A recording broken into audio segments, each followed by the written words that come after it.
18 ఏళ్ళైంది. పిచ్చి దానిలో వాడే తలుచుకుంటూ నీ జీవితాన్ని నువ్వే నాశనం చేసుకున్నావు. కానీ వాడు సంతోషంగా ఉన్నాడు, ఎంతో సంతోషంగా ఉన్నాడు. చూడు, సరిగ్గా చూడు, వాడు వాడి భార్య 2 పిల్లలు ఎలా ఆడుతూ పాడుతూ ఆనందంగా ఉన్నారు. కానీ నువ్వు దెయ్యబట్టి నల్ల రాత్రి పగళ్ళు ఒకే గదిలో వాడే తలుచుకుంటూ కృంగి కృషించిపోయావు కదమ్మా.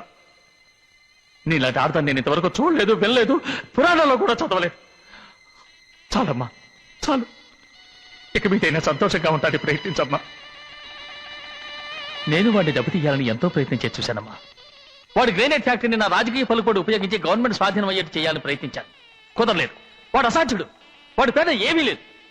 ఉన్నదంతా ఊళ్ళో ఉన్న వాళ్ళందరి పేర రాసేశాడు. పోలీసులు వెళ్తే ఊళ్ళో వాళ్ళంతా ఎదురు తిరుగుతున్నారు. ప్రజలు ఉన్నప్పుడు గవర్నమెంట్ ఏం చేయగలుగుతుంది? మనం వాడిని ఏం చేయలేమని ఖచ్చితంగా తేలిపోయిందమ్మా. జరిగిందంత మర్చి మనం విరోధం పెంచుకునే ఫలితం లేదు.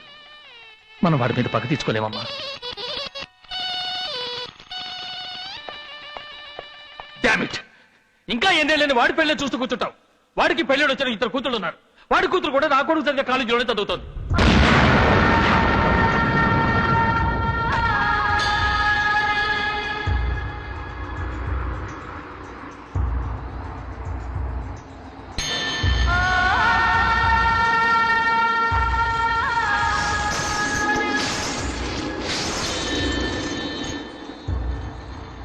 ఏంటి చూస్తున్నావు? 18 ఏళ్ల తర్వాత నరసింహం మీద పగ తీర్చుకోవడానికి నాకు మరోసారి అవకాశం వచ్చింది.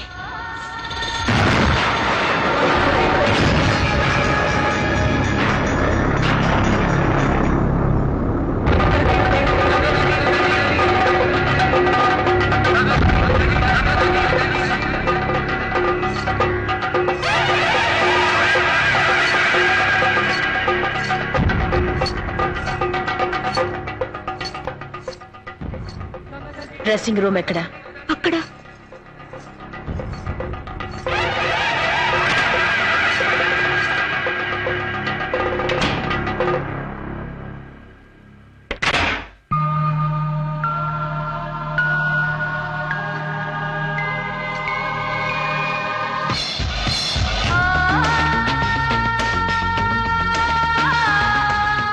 నీ కొడుకుని పిలువు.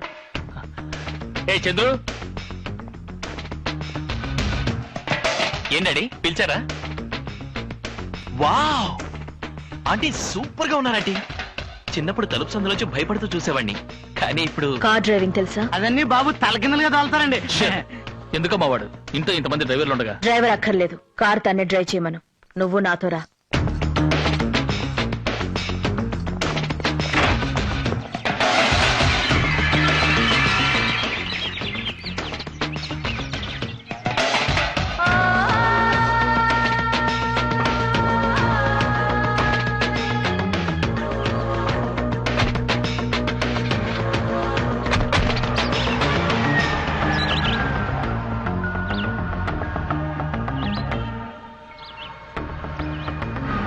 ఆ వైలెట్ డ్రెస్ లో ఉన్న అమ్మాయి అనిత, నరసింహ అంకుల్ కూతురు.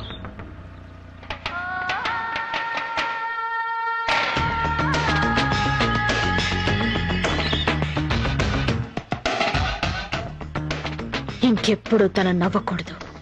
ఆ పని మనిషి కూతురు సంతోషంగా ఉండకూడదు. నరసింహం గారాల కూతురు ఏడవాలి. నీ కొడుకు ఆ అమ్మాయిని ప్రేమించాలి, ఆ అమ్మాయి నీ కొడుకును ప్రేమించాలి. ప్రేమించినట్టుగా నటించాలి. అర్థమైందా? దిగులు పడకమ్మా, నువ్వు చెప్పినట్టుగానే నా కొడుకు చేస్తాడు. వాడికి తెలుసు నా ప్రాణమే నువ్వని. అలా చేయలేదో వాడి గొంతు పిసికి నేనే చంపుతాను. ఏటా చూస్తున్నావు? చెప్పింది చెయ్యి. ఇక పోనీ. సూపర్.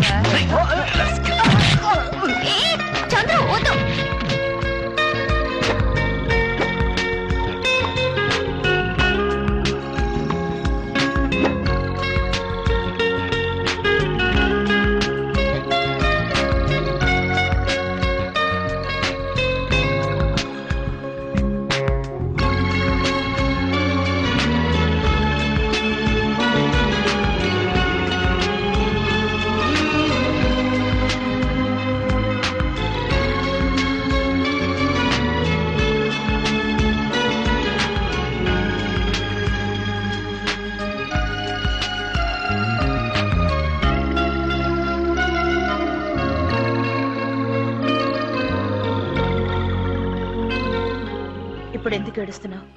నేనేమన్నా నిన్ను చంద్రుని విడదీయడానికి వచ్చానా? కలపటానికే వచ్చాను. దిగులు పడకు. నీకు మా అన్నయ్య కొడుకు తప్పకుండా పెళ్లి జరుగుతుంది. దీన్ని మీ నాన్న తలుచుకున్న ఆపలేడు. లేదా అంటే మా నాన్న గురించి మీకు తెలీదు. నాకు తెలీదా? ఏం తెలుసు? 18 ఏళ్ళుగా మీరు ఊళ్ళోనే లేరన్నారు. ఉండుంటే మన ఫ్యామిలీ ఫ్రెండ్స్ గానే ఉండేవాళ్ళం. ఈ పెళ్లి ఈజీగా జరిగి ఉండేది. ఇప్పుడు మాత్రం ఏమిటి? అంత ఈజీగానే జరుగుతుంది. ఈసారి నేను అనుకున్న జరిగి తీరాలి. అమ్మా మీకు ఫోన్ వచ్చింది. నేను మాట్లాడొస్తాను. అబ్బా ఇంకా అమ్మాయిలకు రాలేదా? పిలవడానికి వెళ్ళారుగా. అన్నయ్య, అనిత ఒప్పుకుంటుందా? ఎందుకమ్మా దిగులు పడతావు? అది నా కూతురమ్మా. హలో, నేనమ్మా డాడీని. Hello daddy. డాడీ ఎలా ఉన్నారు? నే బాగున్నానమ్మా. నువ్వెలా ఉన్నావు? చూసి చాలా రోజులైందమ్మా. వెంటనే చూడాలనిపిస్తోంది. ఏం లేదు నాన్న, ఈ నెలతో నీ పరీక్షలు అయిపోతాయి కదా, నీకు వెంటనే పెళ్లి చేసి చూడాలని నేను ఆశపడుతున్నాను. మీ అమ్మ ఆశపడుతుంది. ఆశపడుతున్నాడు. బంగారా కొట్టవండి. పెళ్లి కొడుకు ఎవరో తెలుసా? ఇంకెవరో కాదు, నీ అత్తయ్య కొడుకే. నీకు వాడికి పెళ్లి చేసి చూడాలని అందరం ముచ్చటపడుతున్నాం. ఏమైనా మనోడు సాంప్రదాయ ప్రకారం పిల్లాడు ఇష్టపడితేనేగా పెళ్లి. అందుకే నీ ఉద్దేశం తెలుసుకుందామని ఫోన్ చేశాను. ఏమంటావు? ఏంటి ఆలోచిస్తున్నావు? పిల్లాడు చదువుకోలేదనా? అదే నువ్వు చదువుకున్నావు కదా. ఇద్దరు చదువుకోకూడదు, చదువుకుంటే ఇబ్బందులే. మమ్మల్ని చూడు, నేను మీ అమ్మ ఎంత ఆనందంగా ఉంటున్నామో. నేను చదువుకున్నా దద్ది, అందుకేరా. ఇప్పుడేంటి, పరీక్షలు పూర్తవగానే నీకు పెళ్లి చేసామా? ఇప్పుడు మీ నాన్నతో సరే నుంచి. ఎందుకు? ఏంటి లైన్ కట్ అయిందా? లైట్లన్నీ వెలుగుతున్నాయే. అదేమన్నా కరెంట్ రా? ఫోన్ రా. ఆ తర్వాత చెప్తాను. అలాగే అను. అలాగే. సెకండ్ ఒప్పుకుందా? సెకండ్ నువ్వు చెప్పు. వెంటనే పెళ్లి ఏర్పాటు చేయమంటావా? అయ్యో పెళ్లి అంతా మీ ఇష్టం డాడీ అని చెప్పు. ఎలా చెప్పు? నేను చెప్తున్నానుగా, చెప్పు. అలాగే డాడీ, మీ ఇష్టం. అయ్యో నా డార్లింగ్.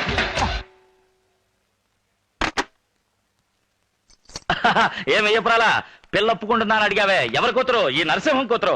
ఏం పెళ్లి కొడుక, సంతోషమేనా? నువ్వు అలా చూస్తూ ఉండు, ఈ పెళ్లి అంతా బ్రహ్మాండంగా చేస్తాను. రై సుందరయ్య, బంగారయ్య, జామ్ జామ్ అని సందు సందుకి, గడప గడపకి, తలుపు తలుపుకి తోరణాలు కట్టి అదరగొట్టండి. మన వంశంలో ఇంతవరకు ఎవరు చేయని విధంగా ఈ పెళ్లి అంత గొప్పగా జరిపిస్తాడు ఈ నరసింహం.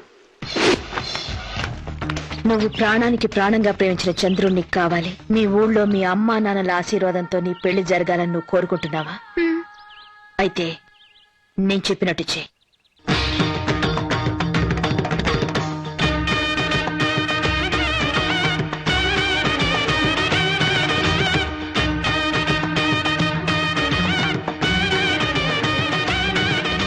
భగవంతుని సన్నిధిలో అడుగుతున్నాను, ఊరందరి సమక్షంలో త్రికరణ శుద్ధిగా దేవుడి మీద ప్రమాణం చేసి చెప్పు, ఈ అమ్మాయిని పెళ్లి చేసుకోవడం మనస్ఫూర్తిగా నీకు ఇష్టమేనా? ఇష్టమే మావయ్య, ఇష్టమేనండి.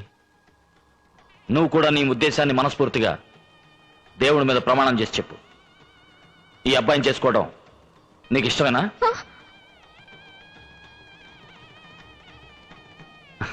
చెప్పమ్మా. ఇష్టం లేదండి.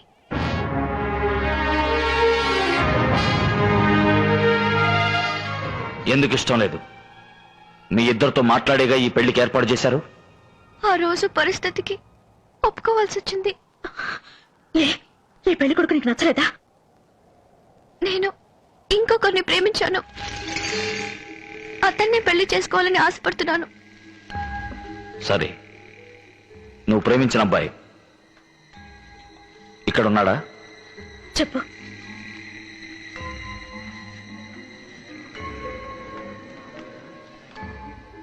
ఏమా, ఈ అమ్మాయే నీ కోడలు కావాలని నువ్వు ఆశపడుతున్నావా? అటువంటిదేం లేదన్నయ్యా. నీకు బియ్యపురాలు అవ్వాలని ఆశపడుతున్నాను. నీ మెళ్ళో ఉన్న పూలమాల తీసి నీ చెల్లెల మెళ్ళో వెయ్యి. వెయ్యి. ఈ అమ్మాయిని పెళ్లి చేసుకోవడం నీకు ఇష్టమేనా? నాకు ఇష్టమేనండి. నీకమ్మా? ఎవరికి భయపడకుండా నీ మనసులో ఉన్నది చెప్పు. పెళ్లి కొడుకంటే నాకు ఇష్టమే, కానీ ఇప్పుడు ఈ పెళ్లి చేసుకోవడం ఇష్టం లేదు. ఏంటమ్మా నువ్వు అనేది? అక్కయ్యకి పెళ్లి కాకుండా నేను పెళ్లి చేసుకోవడం నాకు ఇష్టం లేదు. నాకు అక్కయ్యకి ఒకే రోజు పెళ్లి జరిగినా కూడా పర్వాలేదు, కానీ తనకన్నా ముందు నేను చేసుకుంటే ఆ తర్వాత అక్కయ్యకి ఇక్కడ పెళ్లి జరగదు అని భయంగా ఉంది. తమరి నిర్ణయం ఏమిటో? మా వంశపారంపర్యంగా వస్తున్న సంప్రదాయాన్ని నేను ఇప్పుడు మార్చలేను. ఈ ఊళ్ళో జరిగే ప్రతి వివాహానికి కన్నవాళ్ళ అంగీకారం కన్నా చేసుకోబోయే వాళ్ళ అంగీకారమే ముఖ్యం.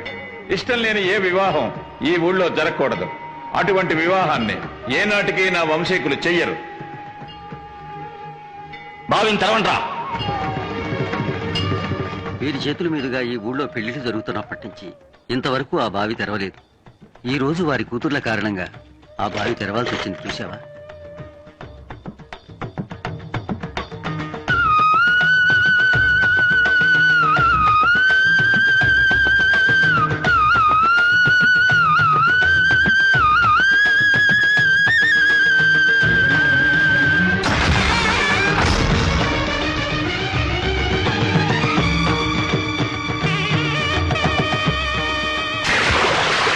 ఈ ఊరి కట్టుబాటు ఏమిటో మీకు తెలుసు కదా. మీ అమ్మాయి మనసారా ఎవరిని ఇష్టపడుతుందో అతనికే ఇచ్చి తనకు వివాహం చేయాలి. అది మీరు ఇంకెవరికైనా ఇచ్చి వివాహం చేస్తే మీ కుటుంబానికి ఈ ఊళ్ళో స్థానం ఉండదు. ఇక్కడ జరిగింది నేను అవమానం అనుకోను. నా కూతుళ్ళ మనసు అర్థం చేసుకోవడానికి ఏదో సందర్భం అనుకుంటాను. ఇప్పుడు చెప్తున్నాను, మీ అందరి ముందు చెప్తున్నాను. నా పెద్ద కూతురికి తను మనసారా ప్రేమించిన ఆ అబ్బాయికి వచ్చే ముహూర్తానికి ఇక్కడ పెళ్లి జరుగుతుంది. అదే ముహూర్తానికి నా రెండో కూతురికి నా చెల్లెలి కొడుక్కి ఇక్కడే పెళ్లి జరుగుతుంది. ఒకవేళ జరగకపోతే ఈ నరసింహం ఊపిరి ఆగిపోతుంది. ఇది ఆ భగవంతుడి మీద ఆన.